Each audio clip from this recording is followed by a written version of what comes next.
Think again, pot 6. Carrying and taking care of equipment is deeply ingrained in their training and experience.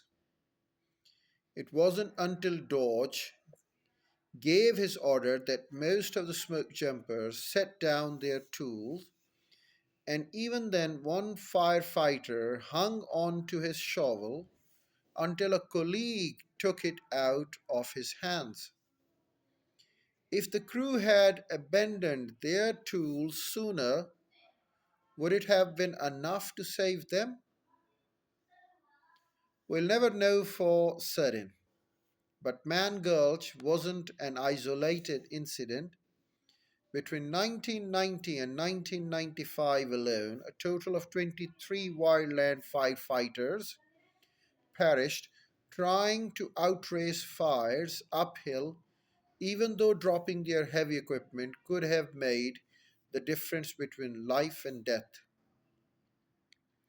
In 1994, on Storm King Mountain in Colorado, high winds caused a fire to explode across a gulch.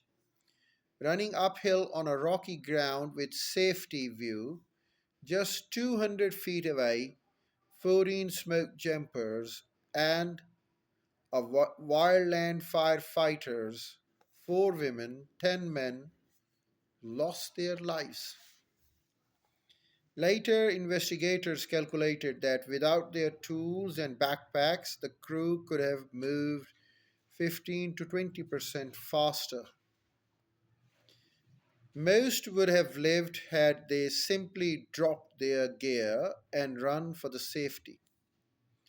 One expert wrote, had they dropped their packs and tools, the U.S. Forest Service conquered, the firefighters would have reached the top of the ridge before the fire. It is reasonable to assume that at first the crew might have been running on autopilot and not even aware they were still carrying their packs and tools. About 300 yards up the hill, one of the Colorado survivors testified, I then realized I still had my saw over my shoulder. Even after making the wise decision to ditch the 25-pound chainsaw, he wasted valuable time. I irrationally started looking for a place to put it down where it would get burned, where it wouldn't get burned. I remember thinking, I can't believe I'm putting down my saw. One of the victims was found wearing his backpack, still clutching the handle of his chainsaw. Why would so many firefighters cling to a set of tools even though letting go might save their lives? If you're a firefighter, dropping your tools doesn't just require you to unlearn habits and disregard instincts. Discarding your equipment means admitting your failure and shedding part of your identity. You have to rethink your goal in your job and your role in life. Fires are not fought with bodies and bare hands. They are fought with tools that are often distinctive trademarks of firefighters. Organizational psychologist Carl Vick explains they are firefighters' reasons for being deployed in the first place.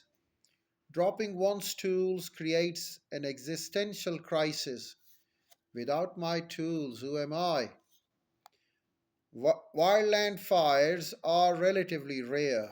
Most of our lives don't depend on split second decisions that force us to reimagine our tools as a source of danger and a fire as path to safety.